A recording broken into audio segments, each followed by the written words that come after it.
Assalamualaikum warahmatullahi wabarakatuh. Bismillahirrahmanirrahim. Alhamdulillah nahmaduhu wa nusalli wa nusallimu ala rasulihil karim. Wa ba'd. Ikhwanul muslimin rahimakumullah. Alhamdulillah wa syukri ala ni'amillah tepang di sareng simkuring. Anu mana insyaallah dina kesempatan anu saya ieu urang neraskeun logat kitab Sulamun Taufik bagian ke-7. Bismillahirrahmanirrahim. Waridatu jeung ari murtad salah satu aqsabin eta tilu pirang-pirang bagian.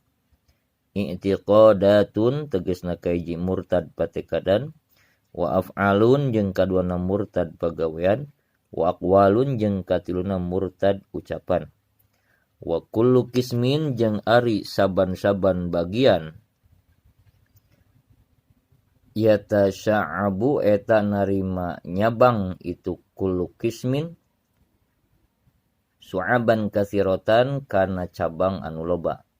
Paminal awali mangkatina cabang anu kahiji asyaku ari mangmang fillahi dina ayana Allah au fir rasulihi atawa dina ayana utusan Allah awil qur'ani atawa mang kana Al-Qur'an awil yaumil akhiri mang kana ayana poe akhir awil jannati atawa mang kana ayana surga awin nari atawa mang kana ayana neraka awis sawabi atawa mang kana ganjaran awil iqabi atawa mang kana siksaan au nahwi dzalika atawa saumpamana nu dicaritakeun kabeh mimma tina perkara huwa anu ari itu perkara teh mujma'un alaih eta disepakati ku para ulama.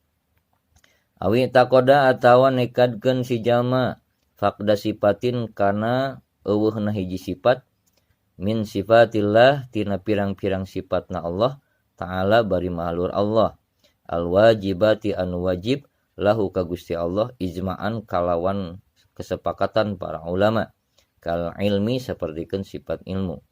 Au nasaba tawa nisbatkeun si jalma lahu ka Allah sifatan kana hiji sifat yajibu anu wajib naon tanzihuhu bersihna itu Allah Subhanahu wa taala anha tina itu sifat ijma'an kalawan kesepakatan para ulama kal jismi sapertikeun jisim au halala atawa ngahalalkeun si jalma muharraman kana anu diharamkeun bil ijma'i kalawan kesepakatan para ulama makluman tur anu dikanyaukeun minadin tina agama biddarurah kalawan darurah mimma buktina tina perkara la yakhfa anu teu samar ieu perkara alaihi ka si jalma kazina sapertikeun zina walwati jeung homoseksual awal qotli jeung maehan wasirqati jeung maling wal gosobi jeung gosob au harrama atawa ngaharam